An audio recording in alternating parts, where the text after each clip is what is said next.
So basically today I'm here to share about how we've been able to use technology to be able to grow our business, but I think that I can't really go into that without giving you a first, I guess, the elevator pitch or the 5 minutes on who our business is and where we come from to know why we've done what we've had to do. So basically, we started off as Thankyou Water. It was just a group of university students going, what are we going to do with our lives? And we came across this reality that we spend in Australia $600 million on something as ridiculous as bottled water, yet at the same time 900 million people don't have access to safe water. So we were literally going, what can we do? What can we do to be able to make this right? How do we funnel that surplus profit that we have to those people who really need it the most? So we're like, let's start a bottled water company, as you do when you're a uni student, right? So we decided that we would be able to put this organisation together as a social enterprise where no one's actually profiting or gaining from it except for those people who really need it the most. So it's set up as a social enterprise owned by a charity trust. Now, here we go. Thankyou is a social enterprise. So once all the costs involved in bringing you a great product is being taken care of, every cent left goes back into the developing world. Here's a photo from one of our girls that we've been able to fund in Cambodia there. So I had the opportunity to go to Cambodia and be able to see the impact that we've made. And it's absolutely incredible to be able to see how much of an impact just something as simple as water makes on someone. It gives them the opportunity to start to lift themselves out of poverty, to be able to earn an income, to get an education, to be able to do something more with their lives. But this journey wasn't always easy. We thought it would be, we thought it was a great idea and everyone would just instantly buy into it, right? But we didn't have any startup capital, we didn't have any big investors, and it was literally just knocking on every door, trying to work out. We were told we needed 250 grand just to run our first run of production. And so we went through all of this journey, and in a brief nutshell, we kept hitting all these walls, all these challenges. After about a year, we worked out that we'd been able to give about 10 grand. Now, between the 5 of us at the time, we were smart enough to know that that wasn't great, right? Like we could have gone out and worked full-time jobs, proper jobs, given 2 grand each, and being able to do the same result without the, working out, part-time jobs, night shifts, and all that sort of stuff, and going through the journey of trying to start up a business, all the stress and strain that came with it. And so it was this year in that we went, is this even worth it? Do we just high-five one another and go, yeah, we built a well, and just leave it at that? But when we had gone and seen these stories and seen the impact, we knew that it had to be more than just building a well. We had to be able to find an opportunity and to be able to keep growing this, to be able to get to the point where we weren't just providing one family with safe water, but we were able to get a whole community and hopefully one day millions of people to receive access to those basic needs that we just take for granted. So what challenges came up, right, from starting from scratch, is that we were going into retailers. And we were, waving our hands around going, this is going to be a consumer movement. We're going to change the world. Come change the world with us. And it was quite a challenge because the buyers would just look at us, these retailers, and go, well, where's your $3 million marketing budget? We're like, okay, if we had $3 million, we'd probably not be putting it into, billboards or whatever, right? And then they're like, and who's actually behind what you're doing? And we're like, oh, we've got a loyal following. And they're like, do you? Prove it. Like I think at the time, what I'm referring to, we had probably about 10,000 people across our social media channels. However, those 10,000 people were quite actively engaged, and we knew that they were a loyal, strong following. So after I think it was about 2 years in, after knocking on doors, and we had retailers knock us back, we'd work with them sometimes for 3 months, some for 6, and we got to the point where they would come back and say, oh, we love your concept, but we're just going to do our own bottle of water and give it to charity. And it was quite discouraging because here we were trying to build a brand, here we were trying to build something that was sustainable and do something that was more than just wrapping something around a bottle of water and, giving to charity. It was very strategic in what we were doing. And so we're like, how can we actually get this cut through? How do we actually get to a point where all of Australia is able to, buy into what we're doing and to be able to help us make a bigger impact? So then we realised this thought. After trying to do it the traditional way for so long, we were like, who says we have to do things just because that's been the way it's been done before? We had done the normal meetings at the retailers and so forth and had all these knockbacks, and it's the same old, where's your marketing budget? Who's actually behind this? Where's your data? I don't think we still have data to this day, but they're still asking us all these questions. And so we're like, okay, right, we know that we're able to get media attention. So how do we actually do it and prove it to them before we actually go in? So we did something a bit bold and a bit crazy because what? At that point, what did we have to lose? And what we did was we put this up on our social media along with a video, and it said to everyone, on the 7th of July, we're presenting to 7-Eleven. And we basically asked them to post up videos on the 7-Eleven page that said, if you stocked Thankyou water, I'd buy it. Now, we didn't want this to flop, and we know how important momentum is in growing something. So we had gotten all our friends and family to help do up videos. They're like, are you serious? Okay, cool. And they're doing all these videos for us. But what was crazy was that a lot of them actually didn't end up putting them up. And we had all these other people we didn't even know from our Facebook and social media networks posting up, I guess, their videos, and there was all this creative, amazing content. And I'll just show you a little snapshot now of some of the things that came up. Okay, let's get down to business. Hey guys, Justine here from Getaway. Hi, I'm Patricia Thankyou. Hi, my name is Mikey. I'm Kat. I'm Paul. Hey guys, I'm John here. My name is Lucy. This is Mosaic and Drew. Vita Adam here. My name's Rich. My name's Louis. Justine Gaia. Christopher Wayne. My name's Rudy. Joanna. Talul. Tia. Teresa. Kate. Debbie. Ross. Daniel. It's Craig and I'm a waterholic. I love Thankyou water. Where's your Thankyou water? We love Thankyou water. 7-Eleven, please stop Thankyou water. 7-Eleven, stop Thankyou water. I'll get Daddy to buy it.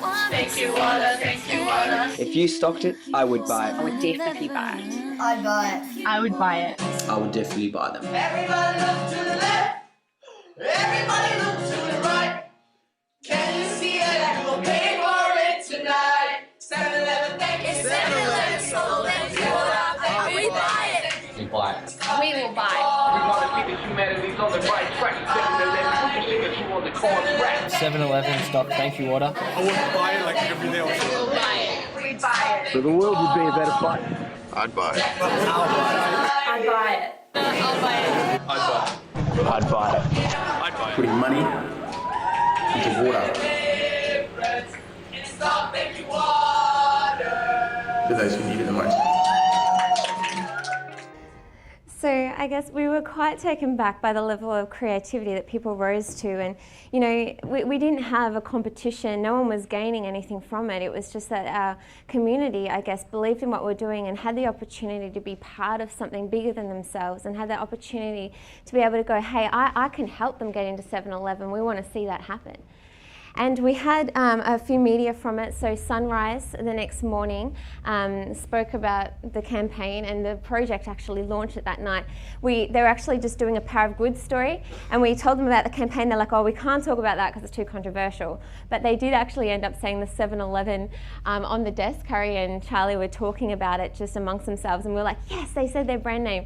So it got the attention of their PR team and everything. And then we had a whole heap of other media that came through, and I think the one particularly that I think is hilarious is the Nova. They actually did an interview with our managing director and my husband at 7 o'clock in the morning, and we thought that was a really, not a great time, but it was actually the same time that the buyer's boss was driving into work that morning, and he called the buyer going, you need to get onto Nova now. And that's not a thing we can plan, right? It was just the coincidence of timing and that sort of thing, but I thought it was still a bit funny. So what happened was this buyer from 7-Eleven called us and said, congratulations, you successfully got our entire organisation from the board and CEO right through to the secretary glued to our Facebook page. We're waiting in anticipation for the next video that comes up. They're very creative. He said it was a bit cheeky though that on our website we've got, do you want to see Thankyou water stocked in 7-Eleven, yes or no? He's like, it was a bit cheeky, the no button didn't go anywhere. But like, where do you put the no button, seriously? It was really exciting, but then he asked us to come in a week earlier because he heard that people were going to come and petition on site. We're like, we promised we didn't plan that. So we walked in a week earlier for this meeting, and it was quite awkward walking in with all of them looking at us and going, oh no, they're probably thinking, who do these young punks think they are? But we literally went in and said, look, the reason we did this, we explained why we did it, and we said we wanted to show you it wasn't about getting it on the shelves, it was to be able to get it off the shelves because we'd already done our marketing before, I guess, we'd even got on the shelves. 7-Eleven ended up stocking it, and it ended up being one of their fastest moving products to market, and they stocked it nationally around all of their stores. They also removed their home brand water, which meant we were able to sell 10 times the volume that we were originally able to sell within their stores. So we've got this amazing strategic partnership with 7-Eleven now. The thing is for us though, is we always saw it as being more than just water. We wanted to provide the everyday Australian the opportunity to be able to give within their everyday life. And so last year, around this time actually, it's crazy reflecting on it because right now I was going sleepless nights and working hectically around the clock as we're rebranding to Thankyou. So basically, with the help of this guy, Callum Han, one of the MasterChef contestants and winners actually, joined our team as our CTO, our Chief Taste Officer, and helped us put together this range. And this is a range of, you've got oats, muesli, and muesli bars. I think there's some up the back that you may have tried earlier. He helped us put this together. Not only do they taste good and they're quite healthy, but they also, every pack sold provides a week's worth of food to someone in need and also contributes to a sustainable food solution as well, such as agriculture. We also put together a body care range because when we went overseas and we saw our water projects, we saw how important it was to not just give someone safe water, but to be able to also provide health and hygiene training. And so we created this hand wash and lotion to be able to, provide health and hygiene training through the purchase of these products. Some of them there. Every one of these products has a unique code on it. Now that was a challenge in itself, is getting a unique code, because it's not like a QR code. It's a unique code which is in production very hard to put together. But we managed to be able to get this, and on our online app that we have, you can put the unique code in and you're able to actually track exactly where that product has been assigned to fund. You can see on this picture here, it zooms down so you can see the houses even of that area where that actual product has been assigned to fund. It will tell you about the solution, what the problem was and what the solution is. And what's even better is now that you can sign in through Facebook, if you want to, and you'll be able to keep track of all of the tracks that you've done. But what's even better is that once the project has been complete, it could be from 6 months to 16 months, depending how big or long the project takes, we'll send you back a photo of the project. So you may have forgotten about the bottle of water or muesli bar you bought, but we hadn't forgot. And we'll be able to send it back to you, show you the impact that you've made with a report. So we put all this together. But the challenging thing is that we had been knocking on the doors of Coles and Woolworths for years, right? Because we need these products to be able to get into the grocery market, and 75% of Australians shop at either Coles or Woolworths. And we had not been able to get in with our water, and so we're like, what do we do? Now this is a few years on from the 7-Eleven campaign, and by then our social media and our community had grown so much. So we were like, well, why don't we try this 7-Eleven thing again? Except this time it would be on steroids, right? So we launched something a bit cheeky. We launched the Coles and Woolworths campaign. Now I must say I was extremely nervous about this one, but we were like, look, if this does work, we're going to be able to make such an amazing impact in the developing world. If it doesn't work, it's going to be the most public faceplant ever. So we launched this video, the Coles and Woolworths campaign video. Our hope was to get 10,000 views after the 2 weeks. We got that within a few days. We had Sunrise launch the campaign again for us, and I had told our team to be really quiet afterwards because we had a few guys in our team that would be calling around media to try and get some media hits and that sort of stuff. I said, so everyone needs to be really quiet. What happened was after Sunrise went, I just heard screaming going on downstairs, and I'm like, what the heck? I go running down, I'm like, guys, shh, we've got to be quiet. And they're like, well, I'm like, what's going on? And they told me that there were just all these posts. There was hundreds and hundreds of posts straight up. It was literally the minute after Sunrise launched and told about our campaign, going onto Facebook and of Coles and Woolworths. So they were just posting things, but then there was also videos coming up. We had 15 high profilers get on and they did videos. Some of them were creative. You've got Chrissy Swan there, quite a few others as well, you might be able to tell. We had 81 media features, and we were able to reach over 15 million people through Facebook, through social media and mainstream media. But it was working really well for us, and we're really excited that we're getting a lot of engagement and a lot of attention. But for us, we wanted to try and find a way to be able to take it offline, because unlike 7-Eleven, we assumed that Coles and Woolworths, that their staff wouldn't be glued to their Facebook pages. They wouldn't be allowed to look at their Facebook pages probably during work. So we're like, how do we find a way to get the attention of the whole organisation again? So what we did was we had a private donor approach us, and they offered to, put together a sign for us. Now this sign was a 30 metre by 30 metre sign. I don't know if you know how big that is, but it's huge. You know that sign near the airport that's apparently one of Melbourne's biggest billboards? It was bigger than that. And it actually took off just behind that here in Melbourne by a helicopter company who donated their time and services for us. And they lifted it up over the city during peak hour time. So we had one going in Melbourne, one going in Sydney. And these signs basically said something like this. Hey Coles, the other one said Woolworths, thank you for changing the world, and in brackets there, if you say yes. So it went through the city during peak hour time and then circled around the head office of Coles and Woolworths for about half an hour. I was there with my little phone taking photos, but trying not them to see me because I'm like, this is really embarrassing. But what was even more funny, and I think a lot of people here in this room will appreciate this, the night before we're talking to media, we had all this media lined up, and they're saying to us, you better pray baby George is not, well they didn't know it was George then, is not born tomorrow morning. And it was actually the morning, just a few hours before this, that Prince George was born, and we lost all of our media. However, we still got the photos and the story to tell, but the effect that we had did happen in the end, which is that we got the attention of Coles and Woolworths head office. They still, when we walk in there to this day, they're still going, you guys the one who flew the flag or thing around? We're like, yes, that's us.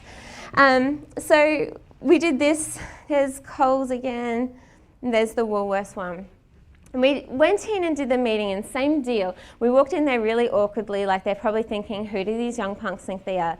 We were able to do our pitch. One of them said to you, congratulations, you did what you needed to do to cut through in such a crowded market. But what was crazy to us was that it usually takes a few hours for them to get back and give it, a few weeks for them to get back and give us a response. But within only 5 hours, Coles turned around and said yes. When we met with Woolworths, within only 3 hours, they turned around and said yes. And they stocked most of, pretty much all of the product range throughout their stores. So I just wanted to give you just a little update, an update on, I guess, the impact that this had to our business. So since we started in 2009 to 2013, which was just before, because we launched around this time last year, right, in July. We were able to make, whoops, I've gone back one slide. We were able to make this much to projects, right, just through water. Within the next year, it was 1.4 million. So I guess that growth difference within only a year, this is the impact, right, that we've been able to make, and we'll talk more on the impact a little bit later, but this is the impact that we were able to make to provide people with food, health and hygiene training and water programs within just 1 year. And yet that's going to keep continuing to go on and on and on. I had the opportunity to go to India just recently and see people being taught, these young kids being able to taught those basic hygiene practices, which is so crucial and important. These are some of the kids in Kenya that we've been funding. And this is one of the cuties in India that loved the attention of the camera. So you can see all of our projects and all the details on our website. And here's the human impact that we've been able to have. So through water, we've been able to impact 78,000 people to receive access to water programs, 67,000 people to receive access to health and hygiene training, and nearly 7,000 people to receive access to food programs in developing countries. So I guess it's a snapshot of our journey there, and a few things that we've learnt along the way, I guess you'd be able to pick up from that we had, was that we had to take risks. We had to do things not just the way that they had been done before.